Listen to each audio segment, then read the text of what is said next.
de chacun de vous dans ce service. Ce sont des moments importants où des vies sont appelées à changer. Nous sommes venus encore ce soir avec une équipe de la Nouvelle Jérusalem de Bruxelles. Je voudrais demander à tous ceux qui sont venus m'accompagner, si vous voulez bien vous lever pour que nous puissions vous saluer. Voilà.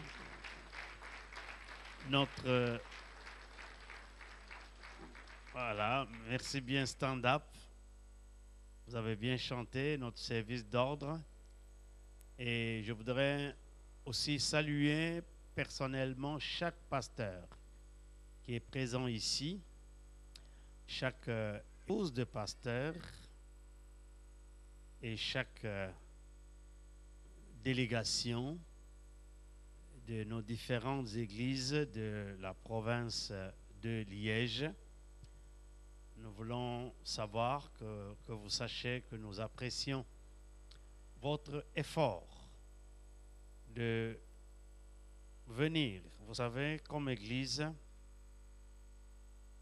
nous devons faire un effort parce que la croissance est une bénédiction, mais qui distrait. Lorsque nous étions seulement une Église en Belgique, c'était merveilleux. Passer du temps ensemble, on mangeait ensemble. Puis nous sommes passés 2 églises, et puis 3 églises. Maintenant, nous sommes en train d'avoisiner la 40aine d'églises. Alors, ce n'est plus facile de communier ensemble. C'est pour cette raison que nous avons ces rencontres au niveau des provinces pour faciliter les contacts. Et que, Dieu soit béni, que nous puissions manger ce repas spirituel ensemble. Nous sommes en train de parler des éléments nécessaires pour réussir sa vie. Les éléments nécessaires pour réussir sa vie. Le but de Dieu, c'est de nous amener à la réussite de notre vie. Dieu ne nous a pas laissés dans la vie pour que nous puissions vivoter. Il veut qu'au soir de notre vie, nous puissions dire comme Abraham ou comme Paul, j'ai combattu le bon combat, j'ai achevé ma course et j'ai gardé la foi. Pour dire que ma vie n'a pas été perdue, dissipée, distraite, mais que j'ai toujours la foi parce que j'ai vu des grandes choses avec le Seigneur. Nous avons vu que le premier élément pour nous permettre de réussir sa vie, c'est apprendre à côtoyer, être en contact et de fréquenter une personne appropriée. Cette personne bien indiquée, favorable, correcte, qui pourra amener votre vie à un autre niveau, au niveau que Dieu veut vous donner. J'aimerais qu'on se rappelle qu'on ne réussira jamais tout seul. Que la chance pour réussir seul n'est que de 15%. Mais pour réussir avec les autres ou en dépendant des autres, c'est 85%. Et si nous sommes conscients de cela, nous ferons attention à nos relations. Nous ferons attention aux personnes que nous fréquentons.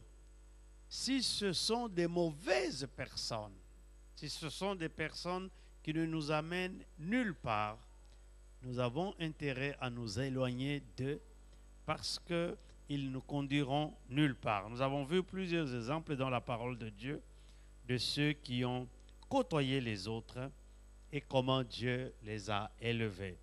Hier, nous avons vu le deuxième élément, c'est être à la place qu'il faut et avoir la semence.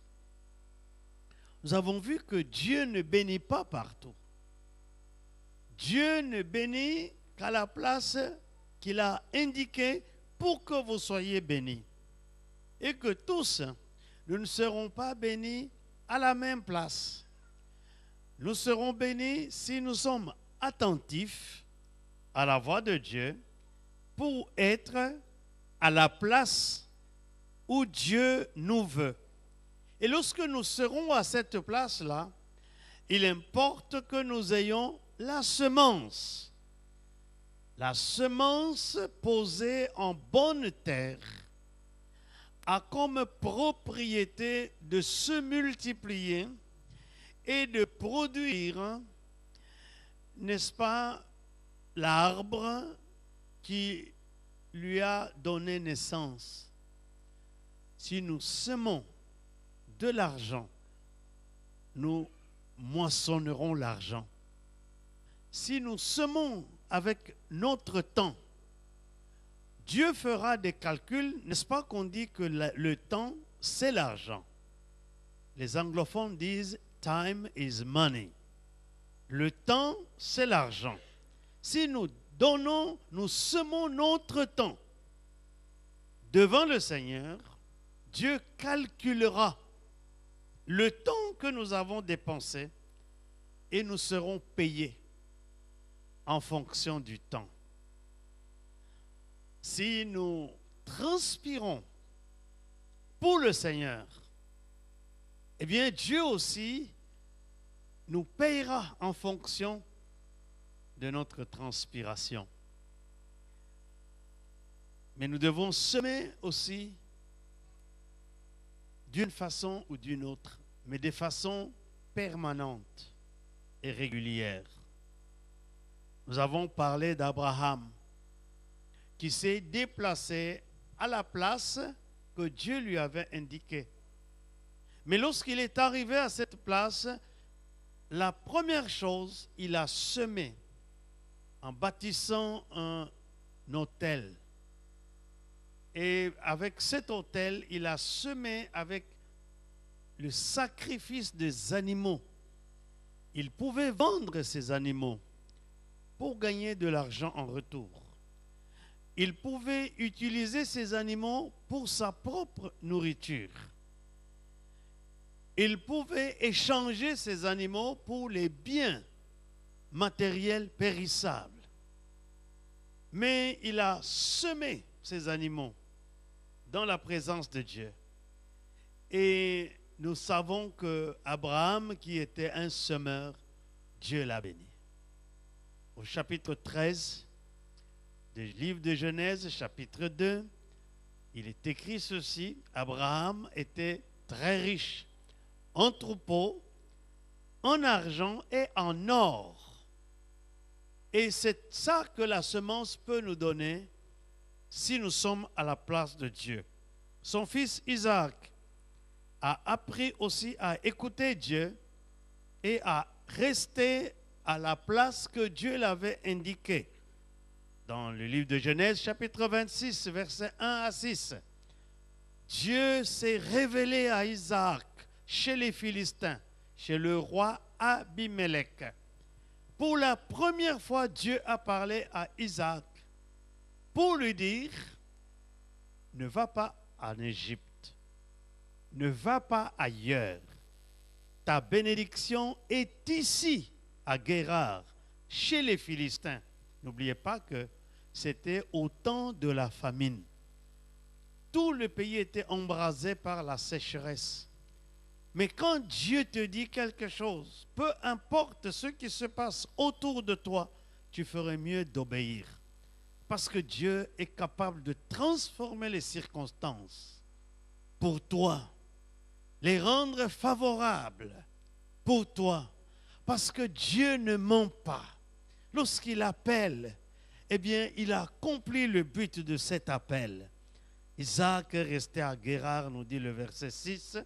Et au verset 12, Isaac a suivi l'exemple de son père Abraham. Il est dit au chapitre 26, verset 12, Isaac sema dans ce pays-là et il recueillit cette année-là au centuple parce que Dieu le bénit. J'aime le verset 13. Cet homme devint riche. Il alla s'enrichissant jusqu'à ce qu'il devienne fort riche. Simplement parce qu'il a obéi à Dieu. Il a appris à semer. C'était une période difficile, mais Dieu l'a fait moissonner au centuple. Dieu te fera moissonner. S'il y a quelqu'un qui te donnera en retour plus que les banques du monde, plus que les affaires du monde, plus que le commerce du monde, c'est notre Dieu. Le minimum que tu peux recevoir, c'est 30%. C'est lorsque le Seigneur Jésus a dit dans Matthieu 13, parabole du semeur. Tu peux avoir 30%, tu peux avoir 60%, comme tu peux avoir 100%. Dieu ne ment pas. C'est le meilleur payeur. La Bible déclare dans Hébreux chapitre 11, verset 6, il dit, il faut que celui qui s'approche de Dieu croit que Dieu existe et qu'il est le rémunérateur de tous ceux qui le cherchent. Le problème que nous avons dans notre marche, dans notre engagement avec Dieu, c'est un problème de la foi, de savoir que Dieu existe. Frères et sœurs, Dieu n'est pas mort. Dieu est vivant. Dieu est assis sur son trône. Dieu continue à diriger, à régler les affaires de ce monde. Et si Dieu n'existait pas, un pays comme le Japon n'allait pas connaître le tsunami. C'est un pays où il y a des ingénieurs extrêmement intelligents. Ils ont prévu tout, sauf ces problèmes nucléaires qui a amené la mort de plusieurs et qui crée l'inquiétude au Japon jusqu'à aujourd'hui. Qui pouvait le savoir? Eh bien, Dieu le savait. Dieu savait. Ton Dieu existe. Il faut savoir que Dieu existe. Et vous savez, quand je prie, je ne prie pas un Dieu qui est lointain, qui est caché au-delà des nuages. Quand je prie, j'ai l'impression que mon Dieu est juste là devant moi, qu'il me touche même, qu'il me console si je suis affligé, et que parfois il me caresse quand je suis découragé pour dire « Ne t'en fais pas, je suis là à côté de toi, ça ira bien. Tous ceux qui t'en veulent aujourd'hui, tu vas le voir. Ils n'iront pas loin. Notre Dieu est là, juste à côté de toi. Il existe, mais il est aussi le rémunérateur. Un rémunérateur, c'est celui qui paye. Notre foi n'est pas vaine. Nous ne prions pas Dieu en vain. Dieu te payera, mais il te payera avec la monnaie que tu as utilisée pour semer. Alléluia. Isaac est devenu riche et plus tard, il est devenu même l'ami du roi Abimelech, l'ami de Picol, le chef de l'armée des Philistins, et de Ahuzat, qui était, n'est-ce pas, l'ami du roi Abimelech, de sorte que sa vie est devenue super protégée. C'est bien, super protégée, et tout ce qu'il produisait, personne ne pouvait plus y toucher, simplement parce qu'il a eu confiance en Dieu. Il a entendu la voix de Dieu. Il a répondu à l'appel de Dieu et il a appris à être un semeur. Il faut que tu sois un semeur. Il faut que tu sois un semeur. Il n'y a personne qui peut dire qu'il n'a pas assez pour semer. Dieu nous donne à suffisance ce que nous devons semer. Comme je disais à Bruxelles un jour, si la semence était juste pour l'argent, quelqu'un comme moi, je n'aurais rien. Mais quand j'étais un pauvre étudiant, avec des habits décolorés.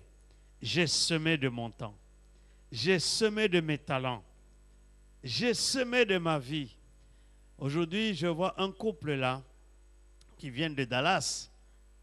N'est-ce pas, la sœur José, son mari? C'est des gens qui m'ont vu pauvre, sans rien. Et la sœur José, elle travaillait déjà. C'était à Misa. Donc, si c'est seulement l'argent, quelqu'un comme moi, comment Dieu allait me bénir parce que je n'en avais même pas pour moi-même. Je mangeais, j'étais sûr de manger 10 jours par mois. Les autres 20 jours, je devais me débrouiller par la prière. Mais j'ai semé par ma présence dans les réunions de l'église. J'ai semé en essayant d'aider les gens qui étaient dans la souffrance. Nous allions à pied, loin, parce qu'on n'avait même pas d'argent pour payer le transport. On ne regardait pas que le pasteur nous donne, que le pasteur fasse ceci, comme je vois les gens ici. Beaucoup de gens ne sont pas bénis ici.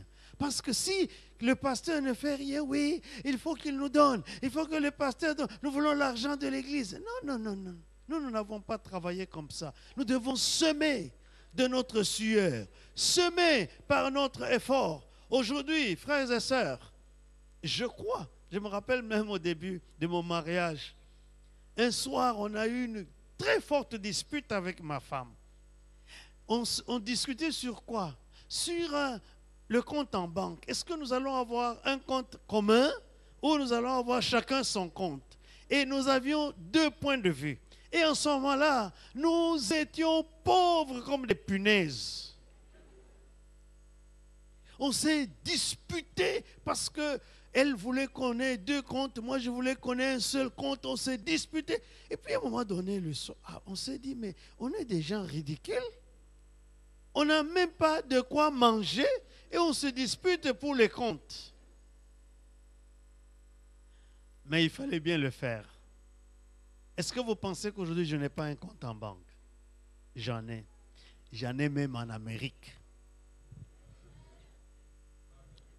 Eh ouais. Que l'église de Dieu avait ouvert pour moi. Eh ouais. Donc, j'ai des comptes un peu par-ci, par-là. Ils sont venus d'où? Je ne touche jamais à l'argent de l'église. Ce qui n'est pas à moi n'est pas à moi. Je ne me sers jamais de l'argent de l'église. Mais je sers un Dieu. Quand je sème, il me donne en retour. Il me donne ce qu'il me faut. Je n'ai pas d'inquiétude. Je n'ai jamais demandé l'argent à Dieu dans mes prières. Jamais. Vous savez pourquoi? Parce que quand j'ai travaillé à la Sosacom, ensuite à la Gécamine commerciale, je ne me mettais pas à genoux devant mon patron pour dire, s'il te plaît, paye-moi mon argent. Non. Chaque mois, mon argent passait à mon compte. Et moi, tout ce que je savais faire, c'est travailler. Quand j'ai accepté l'appel de Dieu, que j'ai quitté la Gécamine commerciale, j'ai dit à Dieu, le païen, PDG de la Gécamine, m'a toujours payé à temps. Chaque mois. Je ne viendrai jamais me mettre à genoux pour te demander de me donner l'argent. Tu pourvoiras mes besoins. Et vous savez, les années sont passées. Je n'ai jamais fait un seul mois sans qu'on me paye mon salaire. Et puis, il y a des hommes de Dieu, des femmes de Dieu qui me bénissent aussi, à gauche, à droite. Pourquoi? Parce qu'il y a une semence. Et Dieu te donnera toujours, à cause de la semence. Quand tu vas te marier, il va te donner des enfants. Nous avons eu des enfants. À un moment donné, ça nous inquiétait.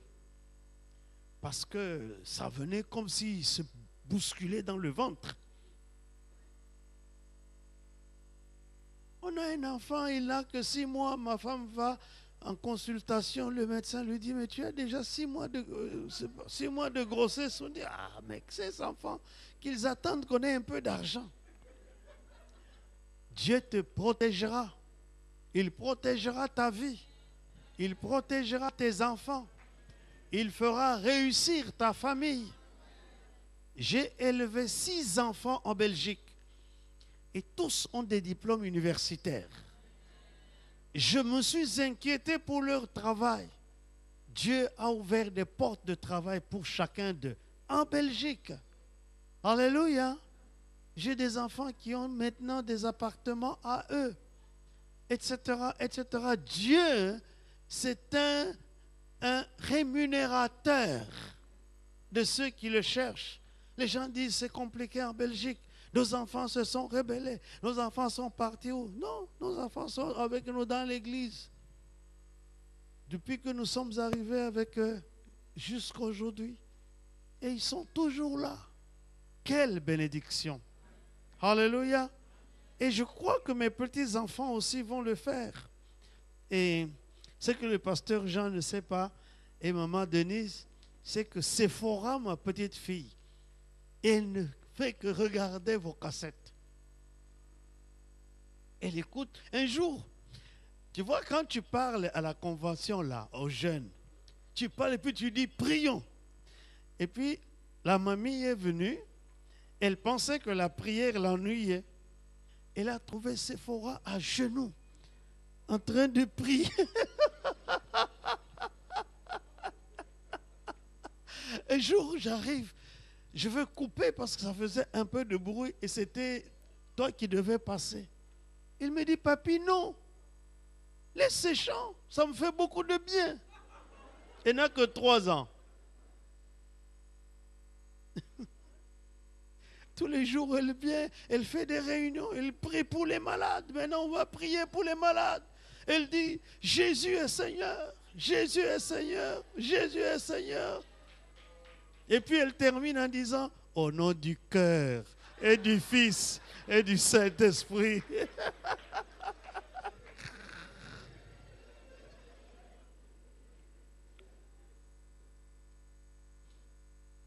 Vous savez, Dieu la comprend. Alors aujourd'hui, nous voyons le 3e élément, c'est le dernier. Le 3e élément pour réussir dans sa vie, c'est avoir un plan adéquat, c'est-à-dire un programme comme il faut par le Saint-Esprit. Je répète, avoir un plan adéquat, c'est-à-dire un programme comme il faut par le Saint-Esprit. Quand Dieu t'appelle dans un lieu, il ne va pas te donner de commencer à te débrouiller pour vivre. Il va, par le Saint-Esprit, ouvrir ton intelligence et ton esprit pour que tu aies un plan adéquat, un programme comme il faut, et en suivant ce plan et ce programme, eh bien, tu réussis dans la vie. Ce plan ou ce programme ne doit pas être basé sur de l'imitation ou de l'envie ou de la haine. Vous savez qu'il y a beaucoup de gens, particulièrement dans notre communauté des Africains et encore plus particulièrement dans notre communauté des Congolais, qui ne créent jamais rien. Tout ce qu'ils savent faire, c'est imiter les autres. Tu ouvres une boutique, tu commences à vendre des chenilles, alors il y aura 50 boutiques autour de ta boutique, tout le monde vend des chenilles. Tu commences à dire, bon, maintenant nous allons partir, je vais aller à Bangkok pour chercher la marchandise. Alors tout le monde commence à aller à Bangkok, comme si le monde entier, il n'y avait que Bangkok. Tu ouvres une église là-bas et tout le monde devient pasteur. commence à ouvrir des églises. Les Quinois appellent certaines églises des ligablos. Vous connaissez les ligablos, hein? C'est les petits kiosques là, où il y a un type accroché et il vend des petites choses, des allumettes.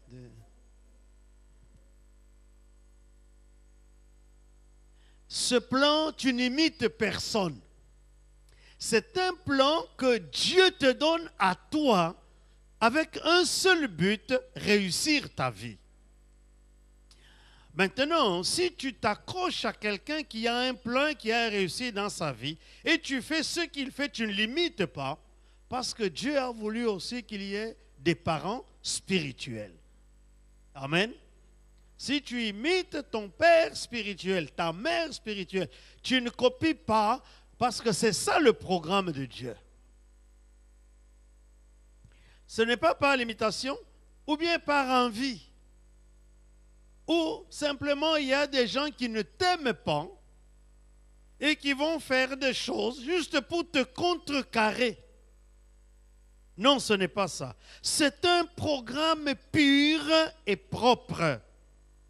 Un programme authentique et original, venant et inspiré de Dieu par son Saint-Esprit.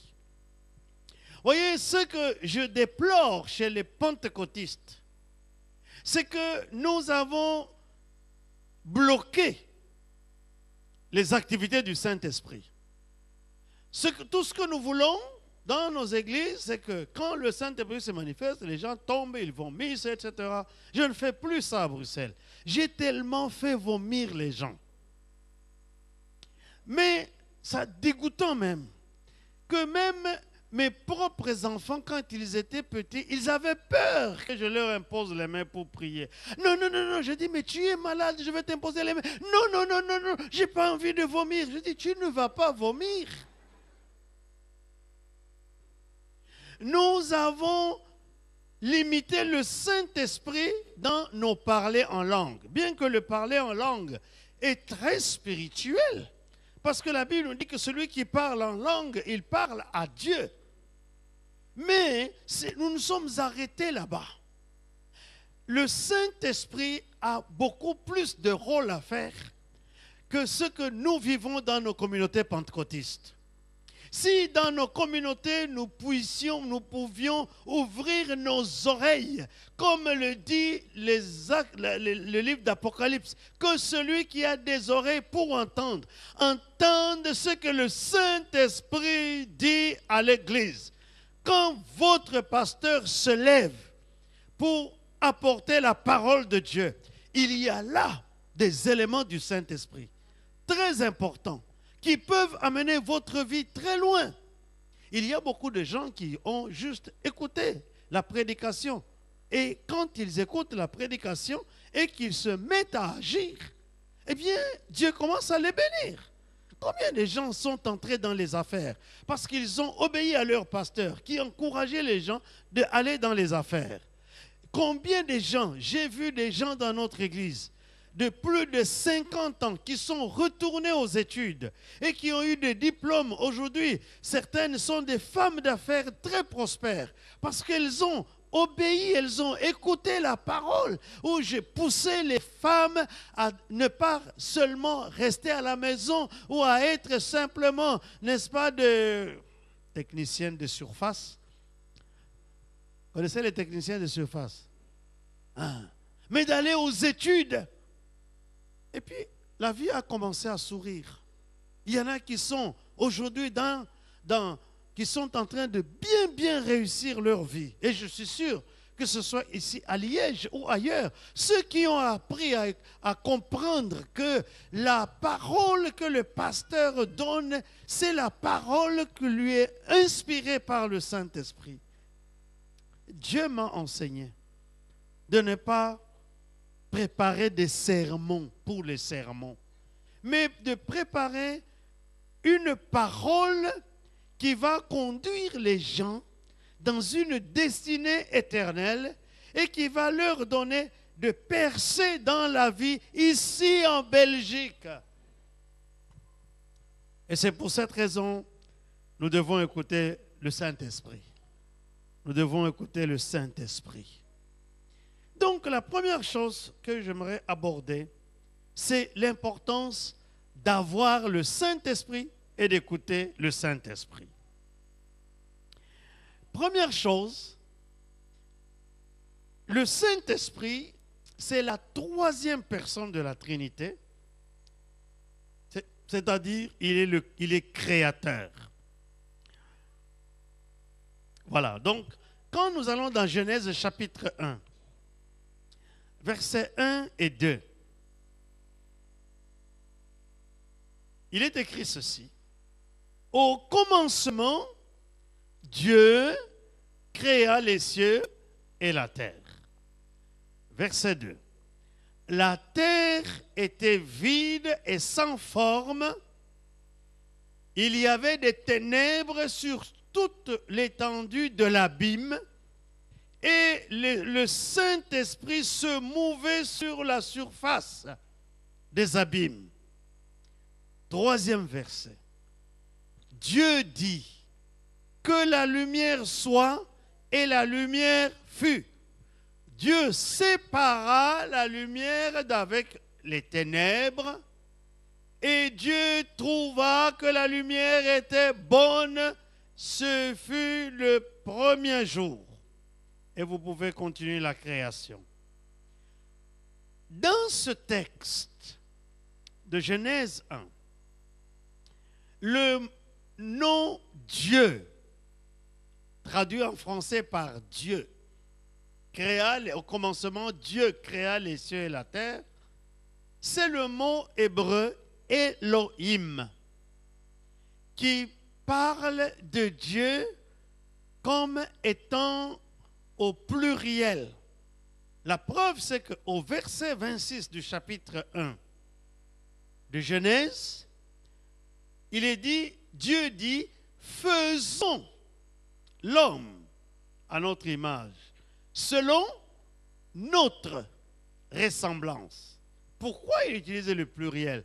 Parce que Elohim, c'est Dieu le Père, Dieu le Fils et Dieu le Saint-Esprit.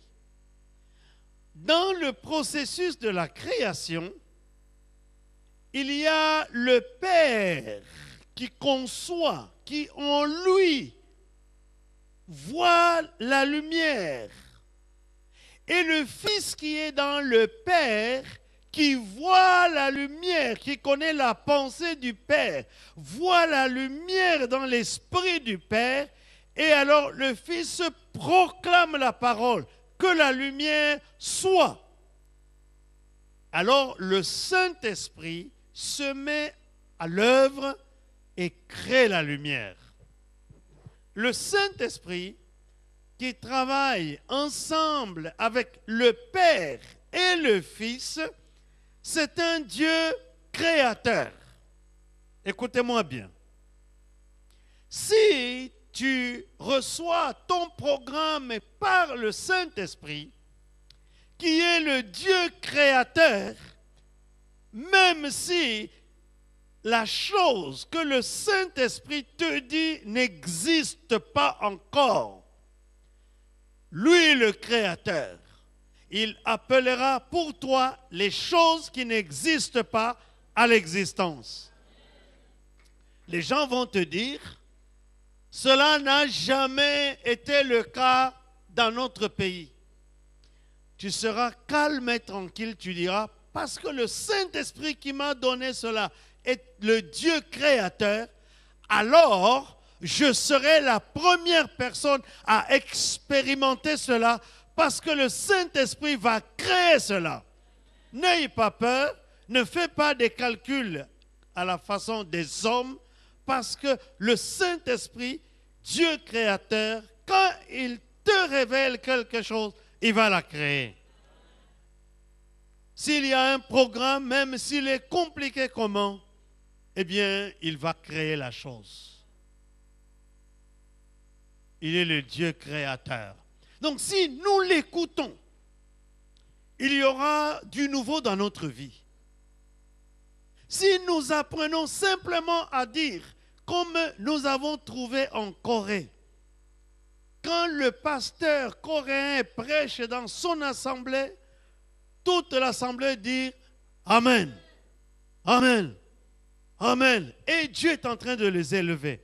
Parce qu'ils ont appris à écouter la voix du Saint-Esprit et à obéir à la voix du Saint-Esprit. Nous sommes dans un pays latin, cartésien. Vous voyez, le français ne nous amène rien de bon. Les anglophones sont en avance par rapport aux francophones. Les églises anglophones avancent parce qu'ils n'ont pas l'esprit cartésien des Français qui met tout en doute, qui discute tout ce qui se dit, qui veut contredire tout ce qui se dit à l'église. Quand il y a une prédication qui tombe, alors n'écoute pas les gens qui vont commencer à la démanteler, à la démolir. Avant à Bruxelles, quand même dans les veillées de prière, je finis de prêcher, là dans le couloir, sur chaussée de Hague, il y avait des gens qui démolissaient tout. Ces gens-là ne sont pas partis loin, hein, ne vous en faites pas. Hein. Ils sont en train de tourner en rond. Mais si nous sommes de ceux qui écoutent le Saint-Esprit et qui nous disons, ça c'est la parole de Dieu, alors nous sommes appelés à aller loin, parce que même si c'est impossible, Dieu fera que l'impossible devienne possible. Gloire au Seigneur. La deuxième raison pourquoi nous devons avoir le Saint-Esprit, dans Ésaïe chapitre 10, Ésaïe chapitre 10, verset 25 à 27.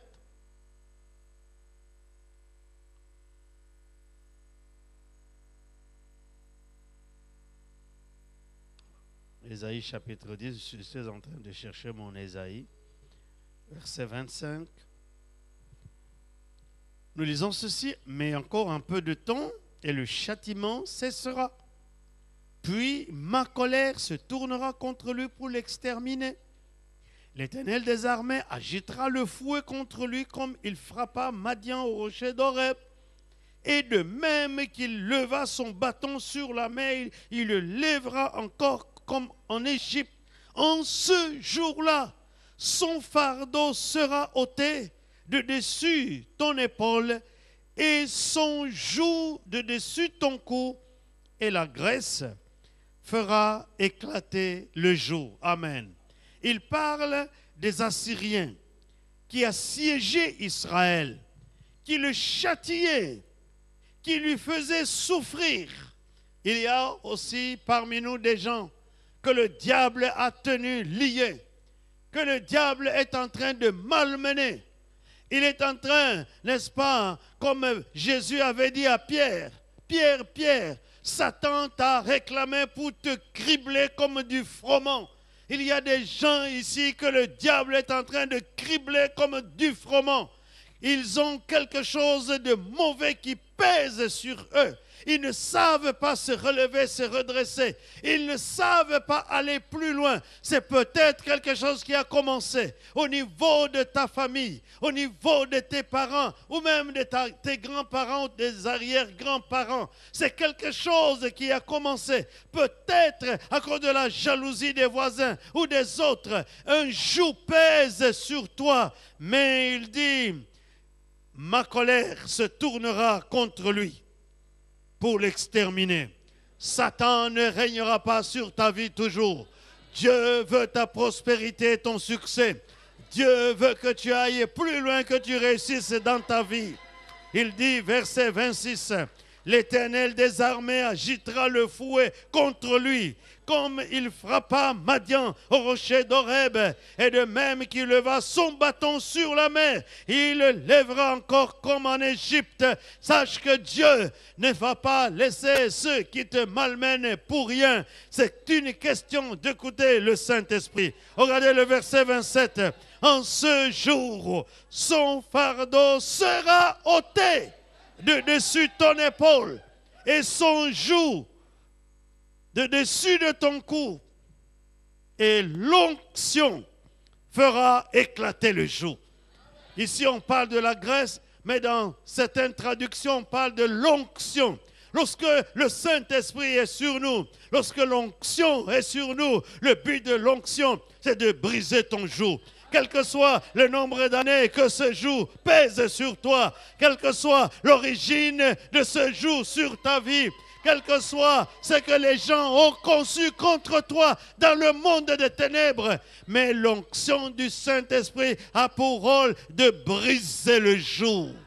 Il le brisera parce que tu dois réussir. C'est pour cette raison que nous devons écouter la parole que nous dit le Saint-Esprit dans l'Église.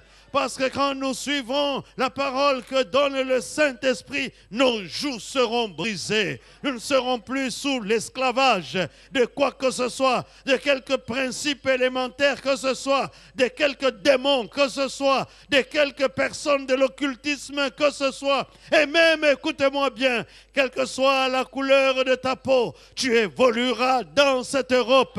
Même si tu es venu d'Afrique, tu seras quelqu'un, on te respectera, on aura peur de toi parce que l'onction va briser le joug. Nous n'avons pas besoin de dire que nous devons être seulement dans notre pays d'origine pour évoluer, pour réussir. Non, non, non, non, non.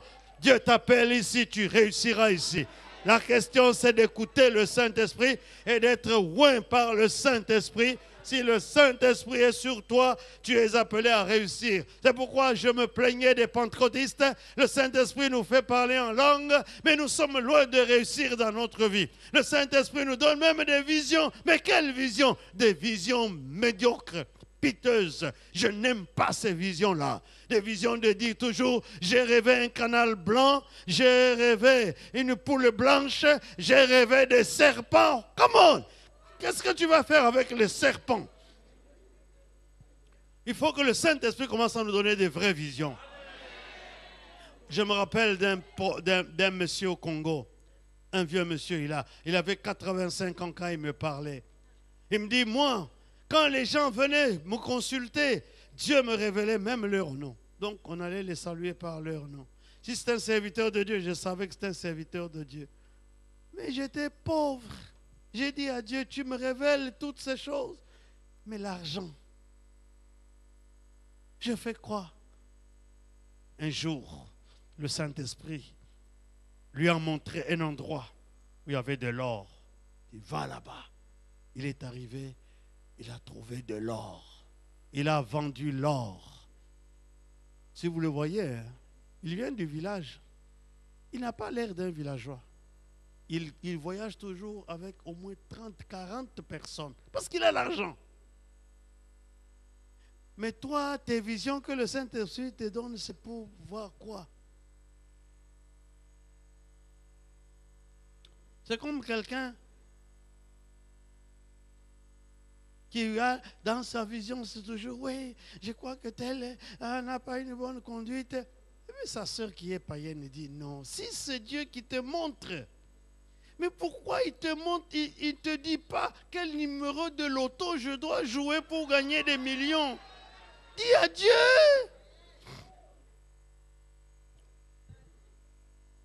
Saint-Esprit va briser le joug. Alléluia. Le Saint-Esprit, c'est l'Esprit qui produit des miracles. Dites les miracles. Il ne faut pas avoir peur des miracles. Ça fait partie de la nature même du Saint-Esprit. Moi, je prie Dieu, je lui dis toujours, s'il faut que tu fasses un miracle sur cette affaire, fais-le. Donc, je m'attends à vivre des miracles quand les hommes ont échoué. Dans l'Évangile selon Luc, chapitre 1er. Luc, chapitre 1er. Verset 34.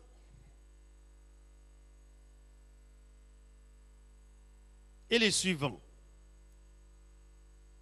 Il s'agit ici de l'ange qui visite Marie.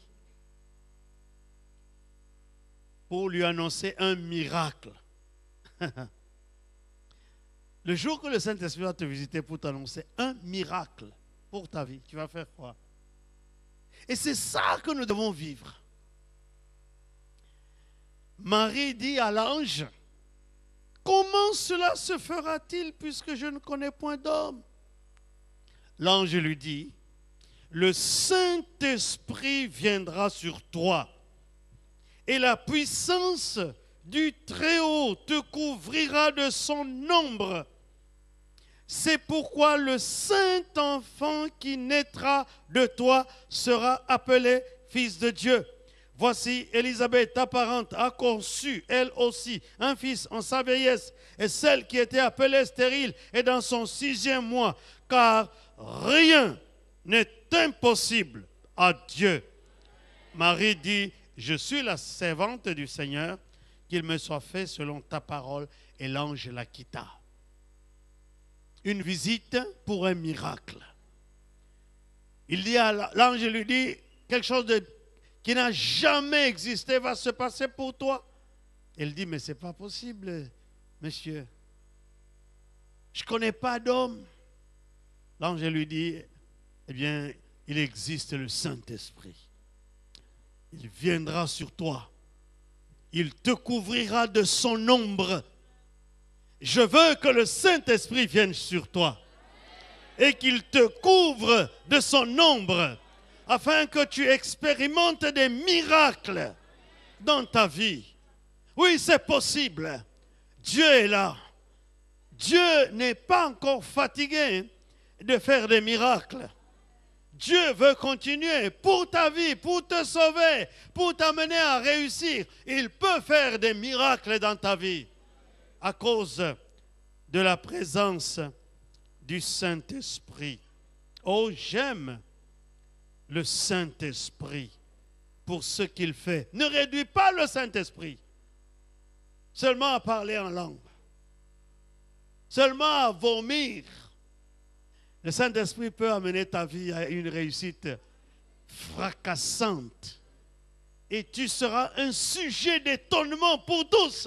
Écoutez-moi bien. Zacharie a étonné les gens.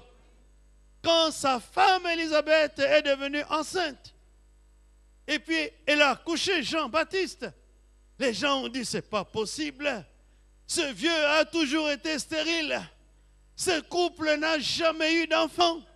Mais le Saint-Esprit va faire des choses qui vont étonner autour de toi ceux qui te connaissent. La manifestation du Saint-Esprit, il ne fait pas des choses timidement. Il le fait de manière éclatante, bouleversante. Et puis Marie, c'est pas possible. C'est pas possible. Le Saint-Esprit. Vous savez, je n'ai pas encore parlé d'autre chose, mais je dois parler du Saint-Esprit et terminer ce que j'ai préparé, parce que je n'ai pas encore dit comment, le plan, il est comment. Le Saint-Esprit produit des miracles. 4e chose, le Saint-Esprit, c'est un esprit qui nous donne sagesse, intelligence, conseil, force, connaissance et la crainte de l'Éternel. Ésaïe chapitre 11. Ésaïe 11.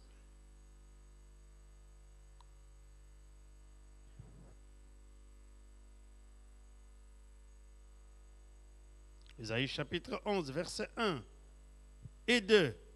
Puis un rameau sortira du tronc d'Isaïe et un rejeton naîtra de ses racines. L'esprit de l'Éternel reposera sur lui. Esprit de sagesse et d'intelligence, esprit de conseil et de force, esprit de connaissance et de crainte de l'Éternel. Écoutez ces qualifications que Ésaïe donne au Saint-Esprit. Premièrement, la sagesse et l'intelligence. Les deux doivent marcher ensemble. S'il y a une intelligence où il n'y a pas de sagesse, alors on fait des choses horribles. La sagesse, l'intelligence doit marcher couplée à la sagesse. Tu auras tout cela. Esprit de conseil, tu donneras des conseils sur ce qu'il faut faire. Mais aussi, esprit de force, tu auras la force, la détermination et l'énergie d'accomplir ce que Dieu te demande de faire. Esprit de connaissance, oui, tu connaîtras des choses cachées. Il dit, invoque-moi et je te répondrai et je t'annoncerai des nouvelles choses, des choses cachées que tu ne connais pas. Esprit de connaissance, là où tu vis, Dieu va te garantir. Et enfin, esprit de la crainte de l'Éternel. Ce qui est inquiétant, c'est des gens qui réussissent par Dieu et qui quittent la voie de Dieu. Non, si c'est le Saint-Esprit, tu ne quitteras pas la voie de Dieu. Tu seras toujours dans le Seigneur. Il y a des gens, on a juré, on a parié que s'il a l'argent, il quittera le Seigneur. Ils ont eu l'argent, ils sont toujours dans le Seigneur, ils continuent à servir le Seigneur. Parce que si la voie que tu prends est une voie éclairée par le Saint-Esprit, tu n'abandonneras pas le Seigneur. Parce que le Saint-Esprit t'amènera et te conduira dans la crainte de l'Éternel. Tu peux vivre au milieu des païens. Tu peux vivre au milieu des moqueurs. Tu peux vivre au milieu des mécréants sans foi ni loi. Mais toi, tu auras la foi. La foi en Jésus-Christ. Tu vas proclamer cela au nom de Jésus. Et les gens, avec le temps, ils découvriront que tu es celui qui craint le Seigneur. Je me rappelle quand je travaillais encore à la Gécamine commerciale ici. Chaque mois, j'allais aux usines de métallurgie au Boken, Overpelt, à Olen, à Overpelt et à Hoboken pour aller évaluer la quantité de notre cuivre que nous devons vendre dans le monde. Vous savez, nous produisions 470 000 tonnes de cuivre par an. Et dans certains cuivres, ce qu'on appelle le cuivre blister, il y avait là-dedans de l'or et de l'argent et des métaux précieux. Et je devais aller pour, n'est-ce pas, exiger que le tonnage de l'argent, de l'or et des métaux précieux sortent. Et alors, vous savez ce qu'on faisait là? Quand vous arrivez, vous travaillez un peu. Après, on vous amène manger. Et on vous amène manger, mais avant d'abord, c'est l'apéro. Vous voyez, l'apéritif. Hein? Martini, Saint-Zanon, Campari, etc. Alors, quand vous avez avalé l'apéro, on vous donnait l'entrée. Si c'est du poisson, c'est accompagné du vin blanc. Et après, le repas principal, comme l'entrée c'était du poisson, le repas principal, vous donnez la viande, accompagnée du vin rouge. Et puis après, c'était le dessert. Et après le dessert, c'était le cognac. Et après le cognac, c'est le cigare. Donc vous allez à un endroit où vous êtes assis, alors on vous donne des cigares. Parce que vous êtes des messieurs, on suppose que vous n'êtes pas, hein, vous avez quitté le rang du peuple. Encore tout le monde avec des cigares, c'est des Davidoff, c'est des cigares qui viennent de Cuba, etc. C'est très bon. Je disais à ces gens, je ne prends rien de tout ça. Alors ils me disaient, mais il vient d'où? Et puis quelqu'un a dit, mais c'est un pasteur. Je n'étais pas encore pasteur. Et alors, ces gens-là étaient ivres jusque-là et c'est moi qui devais les conduire chacun à sa maison.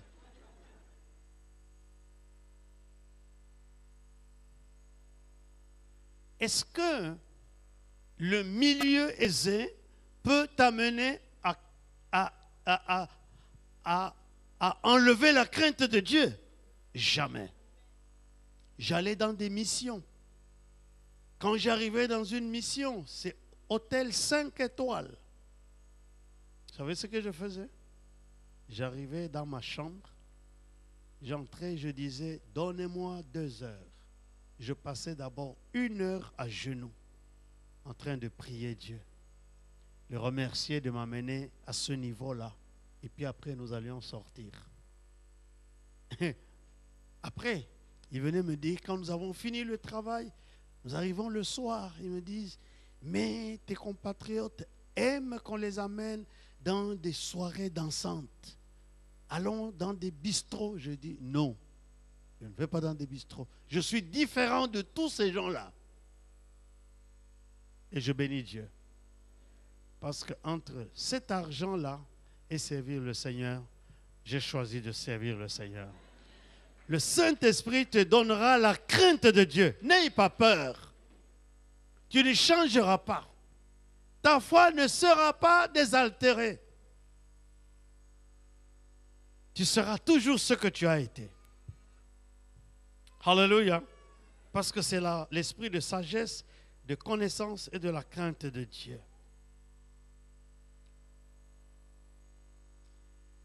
Bon, laissez-moi quand même dire 2-3 mots. Il y a beaucoup d'autres choses à dire sur le Saint-Esprit. Mais je passe sur le programme. Sur le programme. J'aime parler du programme de 2 Rois chapitre 5, verset 1. Il faut qu'on termine tôt, parce qu'aujourd'hui, on va changer l'heure. Hein? Ah! Donc là, il est maintenant 22 heures. Hein? Donc, il faut que je termine maintenant. Ça va? Ça vous trouble de changer l'heure? Il faut simplement prier avant de dormir. Et demain, vous vous réveillerez à l'heure habituelle. La prière sert aussi à cela. De dire à Dieu, pardon Seigneur, réveille-moi à l'heure. 2 Rois chapitre 5. Nous avons ici l'histoire d'un monsieur qui devait être guéri. Un général syrien, il s'appelait Naaman. Quand on a dit au prophète Élisée, je ne veux pas lire le texte, vous pouvez lire, hein, chapitre 5, 2 Rois 5, verset 1 et les suivants. Quand on a dit au prophète qu'il y a un général syrien qui va venir pour chercher la guérison, il est lépreux, je suis sûr que le prophète a prié et Dieu lui a donné le plan. Le plan était simple. Dis-lui qu'il se plonge 7 fois dans le fleuve Jourdain. C'est tout. Quand il est arrivé, le prophète n'est même pas sorti pour le saluer. Parce qu'il fallait qu'il entre dans le plan de Dieu. Qu'il exécute le plan de Dieu, le programme de Dieu. Il a envoyé quelqu'un pour dire, le prophète a dit, hein, va te laver 7 fois dans le fleuve Jourdain et tu seras purifié. Naaman dit, comment? J'ai fait toute cette distance-là, jusqu'ici. Je pensais qu'il allait sortir. Il allait agiter ses mains sur ma lèpre. Il allait parler de choses. Et puis j'allais être guéri. Maintenant, il m'envoie au fleuve Jourdain. Mais les fleuves de Damas, l'Abana et le Parpar, ne sont pas plus purs que ce fleuve-là de Jourdain. Un de ses subalternes lui a dit, chef, s'il t'avait demandé autre chose, tu allais le faire. Mais c'est ça le plan de Dieu. Va, tu perds quoi? Va te plonger. Il est allé, il s'est plongé. Le plan de Dieu, le programme de Dieu, c'était qu'il devait se plonger 7 fois. Il avait arrêté à la 4e fois, il n'allait pas être purifié. S'il s'était arrêté à la 6e fois, on dirait non, 6 fois c'est déjà assez, il n'allait pas être purifié. C'est quand il s'est plongé 7 fois. Et quand il est sorti, à la 7e fois, il était purifié. Lorsque tu reçois le plan et le programme de Dieu, il faut le faire comme Dieu te l'a dit. Le problème, c'est que nous mélangeons. Dieu me dit ceci, je vais demander maintenant à mes amis. Qu'est-ce que je dois faire? Ils disent, ah non, ce que ton pasteur a dit là, c'est pas ça, fais plutôt ça, fais plutôt ça. Et alors, comment tu vas réussir? Si nous voulons réussir dans notre vie, nous recevons le plan de Dieu, le programme de Dieu par le Saint-Esprit, et nous agissons exactement selon le plan et selon le programme de Dieu. Alléluia. Noé, dans Genèse 6, il avait reçu le plan de Dieu, le programme de Dieu. Dieu lui a dit, je vais détruire le monde par le déluge. Construis-toi une arche et tu seras sauvé. Noé était un homme formidable. Il a passé le reste de sa vie à construire l'arche. Les gens l'ont taxé, l'ont bouclé de fou. Mais il a continué jusqu'à ce que la pluie est arrivée et il a été sauvé. Dans le plan de Dieu, il y a un programme pour notre sauvetage. Et je me rappelle quand nous avions eu de l'argent. On avait beaucoup d'argent à la banque. Ce que les Américains avaient envoyé, ce que nous avions cotisé depuis des années, ça faisait plus de 1 million d'euros. C'était peut-être 1 500 000 euros qui étaient à la banque. Une idée m'est venue d'aller investir cet argent dans les, comment on appelle ça? Les SICAV, les choses de banque là qui produisent l'argent. Donc, je suis allé à la banque, on appelle ça les actions. J'ai investi ça dans plusieurs actions. Alors, chaque année, quand on faisait notre bilan, on avait beaucoup de bénéfices parce que c'était beaucoup d'argent. C'était à cette époque-là, au temps de francs belges, on devait avoir autour de 60 millions d'anciens francs belges. Alors ça produisait beaucoup d'argent. Ça a duré 3 ans.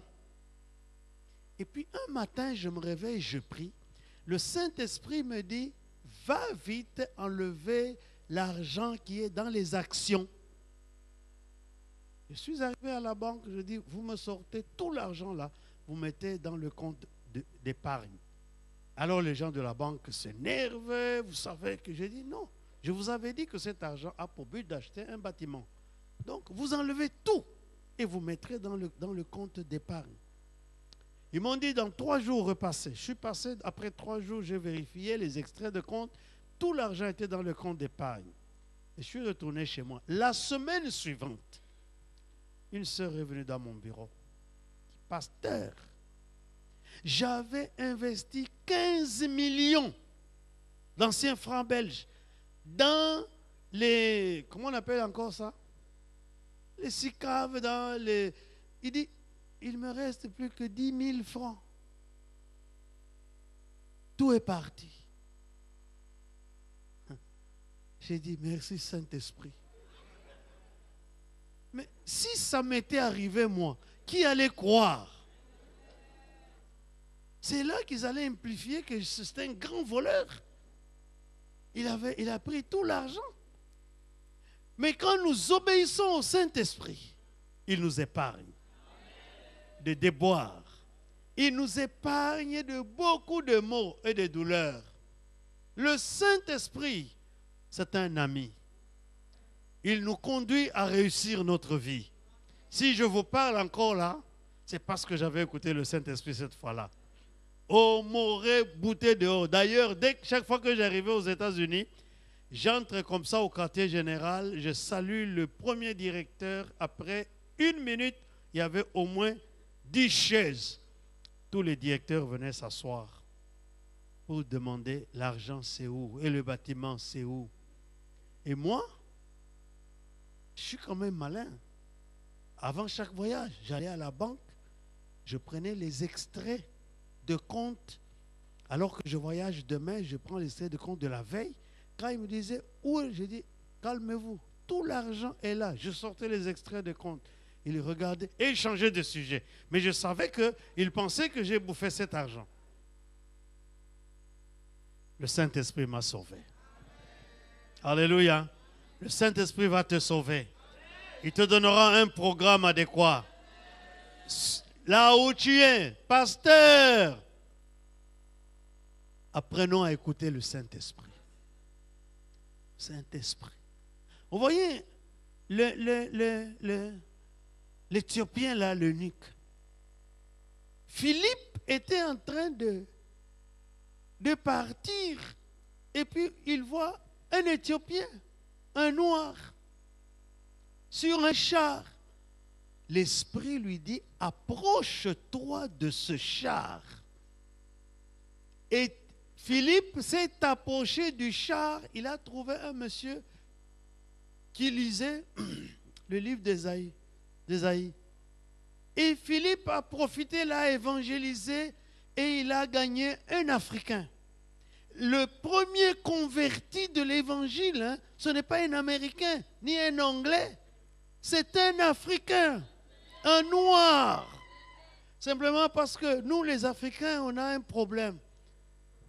J'ai parcouru beaucoup de pays d'Afrique pour leur prêcher le sermon africain numéro 1. Pour leur parler de comment Dieu a appelé les Africains les premiers. Mais qu'est-ce que les Éthiopiens ont fait de l'évangile? Ils ont caché ça. Mais c'était le ministre des Finances de la reine Candace. Elle était intendant de tous les biens de la reine Candace. Vous vous rappelez, quand la reine de Séba est venue voir Salomon et lui a amené des quantités d'or et d'argent, la reine Candace était une reine riche. Pasteur, il ne faut pas évangéliser. Qui évangélisa, évangélisa. Tu évangélises tout le monde. Non, non, non, non, non. De temps en temps, écoute le Saint-Esprit. Il y a des hommes riches ici qui ont besoin de Jésus. Tu en gagnes un. Tu en gagnes deux. C'est fini. Ton église. Non, mais il y a un monsieur qui a donné témoignage à un frère de l'église. Hein. Il dit, il y a une convention, on commence à demander l'argent. Il vient voir le pasteur le soir. À Kinshasa. Mais ta convention là, ça coûte combien? Le pasteur lui dit le prix. Il dit, ne demande plus l'argent. Le lendemain, il vient, il donne le double. Et puis les gens viennent, les visiteurs, on commence à louer des véhicules. Il vient, il dit, non, pasteur, il te faut combien de véhicules? Il a dit, non, si nous avons 6 véhicules, c'est tout. Il fait un chèque, il dit, achète 8 Jeep Toyota pour transporter les gens, 9. Les Toyota neufs, les Jeeps neufs. Alors, et il a dit au pasteur, ne demande plus l'argent. Quand il y a besoin d'argent, viens me voir. Celui qui racontait, ce n'est pas l'homme, hein? C'est le pasteur qui racontait à un de ses frères, de mes frères de notre église. Il dit, là, je suis en train d'aller dans le monde entier. Parce qu'il est venu me donner un chèque. Et il a dit, tu remplis le montant que tu veux. Et tu veux dans le pays que tu veux. Il dit, je suis en train d'aller avec toute ma famille en Chine d'abord, pour que je voie aussi la Chine.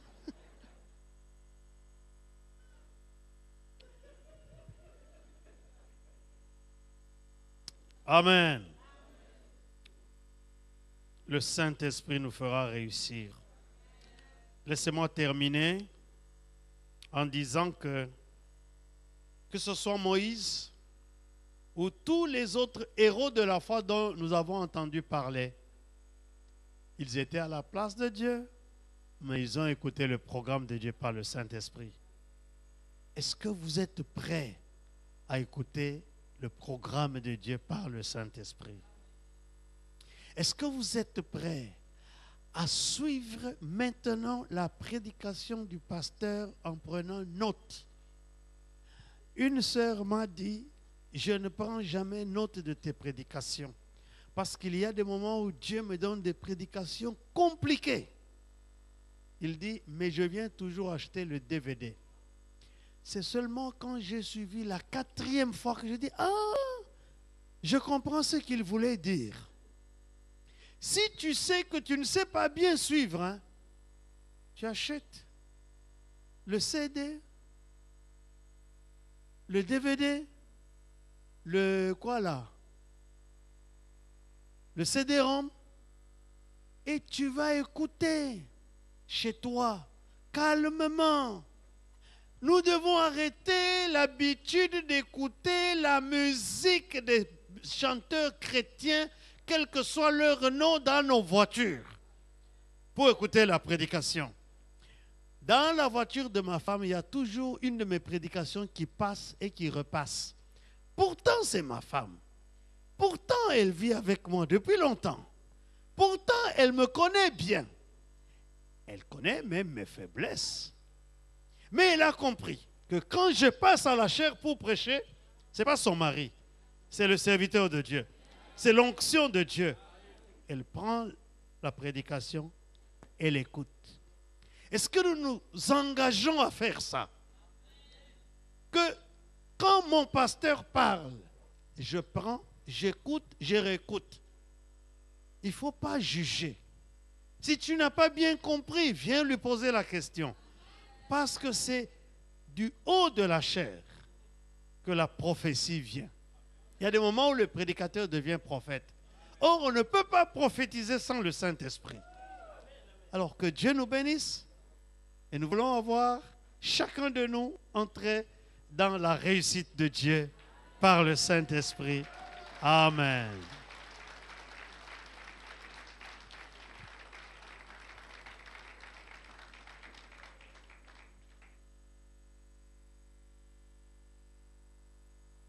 Jusqu'au bout, je veux te suivre dans les bons, les mauvais jours. À toi pour mourir et vivre, à toi Jésus pour toujours.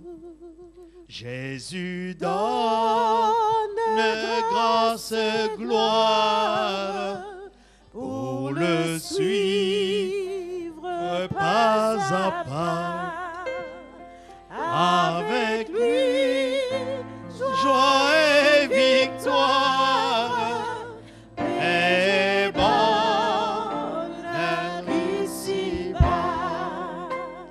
Jusqu'au bout, je veux te suivre dans les bons, les mauvais jours. À toi pour mourir et vivre. À toi Jésus pour toujours. Il faut quitter ce qu'on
rester debout maintenant. J'aimerais que nous levions nos mains Seigneur Jésus. et que nous puissions prier. Si vous êtes, vous savez, prier en langue, priez en langue. C'est le moment important de cette croisade, de cette mission. C'est que tu puisses entrer dans le plan de Dieu, dans le programme de Dieu. C'est que tu puisses exécuter les œuvres de Dieu et réussir dans ta vie. Levons nos mains. Prie à haute voix. Alléluia. Shira baba baba baba ido sandara bodu sika. Ira bodu shindiri distana maikai. Ora bodu shiri distana maira bodu sai. Ika baba baba baba baba. Shikora bodu sanamai. Ikara bodu farabai da shanamai. Rida sanamai kai. Saint-Esprit de Dieu, je te prie d'agir. Saint-Esprit de Dieu, je